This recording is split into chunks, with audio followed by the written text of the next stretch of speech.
ask for my cheese. I'm here to tell you, cheese.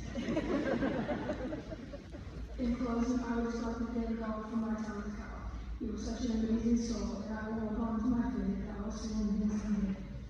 I would like to leave you some miles from Kyle's favorite song. When there's a storm raging in your soul, you better thank God you still go home.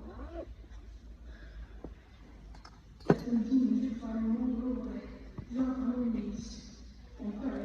Life can get hard sometimes, I know. You gotta get up and walk straight and narrow. Fly out, so see.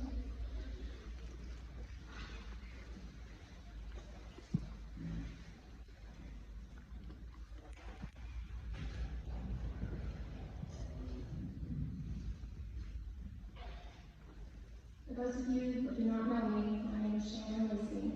I am Branson's mom and a former teacher of Kyle's.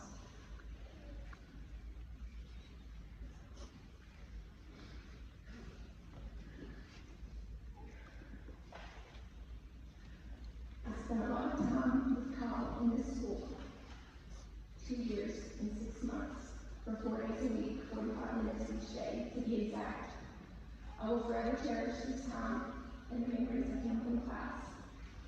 Kyle would come to me for his daily dyslexia class. This began about halfway through his 2nd grade year, and we finished his 4th grade year. This program we were working on was designed to be completed in 2 years. But like I said earlier, I had him for 2.5 years, half a year longer than I should have, and I certainly didn't mind. It just meant more time that I was able to spend with this amazing boy. Now, there were many factors that were out of our control that led to us taking longer to get through the program, such as pep rallies, early release days, his absence or mine. But there was one reason that was in our control, and I wanted to share it in detail. For those of you who knew Kyle, you know what a creative, engineer-like mind he had. There would be days he would enter my room, and we would take our seats at my table, his lesson and supplies already out and ready to go. But sometimes Kyle would have a different idea about how these lessons should go. I remember we would have our usual greetings, and before I could even begin the lesson, Kyle was unzipping all the small pockets around his backpack and pulling out little trinkets that he had made, as well as random pieces of stuff he found on the teacher's floors, from paper clips to erasers to the springs that come out of the pen when you take it apart to little pieces of paper. Now, none of these objects had anything to do with the other, but you can bet Kyle could figure out a way to make some sort of contraction out of it all. And then he would proceed to explain it to me and how it all worked. So instead of me giving him a dyslexia lesson, he was giving me a science lesson. And again, I didn't mind, his lesson was way more interesting than mine anyway. But this was not always the case with the lessons. Other days he would come in and we would get right to work.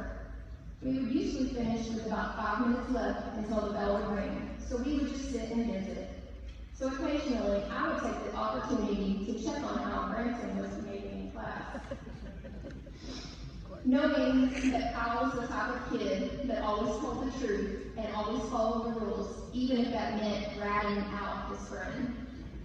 So while we visited, I would just say, "So Kyle, how has Branson been behaving in class?" And I would always get 1 or 2 responses. He would either insist that Branson is behaving and that he was keeping him in line, or I would just get the biggest, most dimply grin, and no words were needed. I knew what that meant.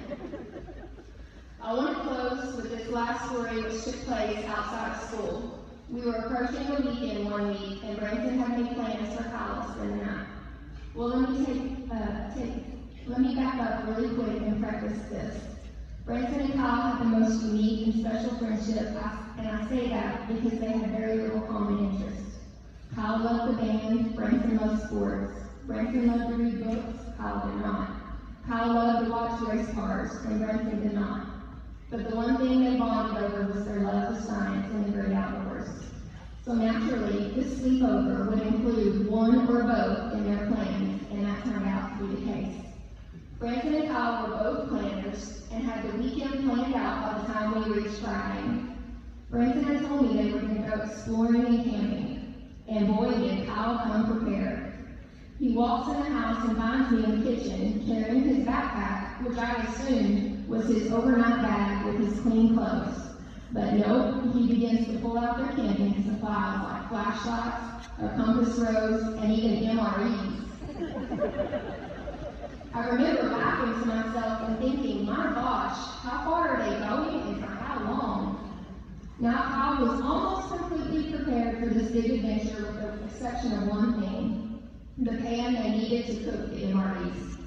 So we headed back into the kitchen to get one, both boys begging me to let them start a fire to cook with. After quickly reminding them that we live in dry West Texas and there would be no fires, I left them to themselves and their fun. But they came back excited to show me that they did indeed get the MRE cooked, but all I could see was this now completely black burned pan. Needless to say, the food was not eaten and the pan went into the trash. These are the memories I will cherish of one of God's most precious creations. I hope the family can take comfort knowing that Kyle is in heaven now, and knowing him, probably getting a science lesson. The Lord is the everlasting God, the creator of all the earth. He never grows weak or weary. No one can measure the depths of his understanding. He gives power to the weak and strength to the powerless. Even youth will become weak and tired, and young men will fall in exhaustion. But those who trust in the Lord will find new strength. They'll soar high on wings like eagles. They'll run and not grow weary. They'll walk and not faint. God bless to all of Kyle's family and friends.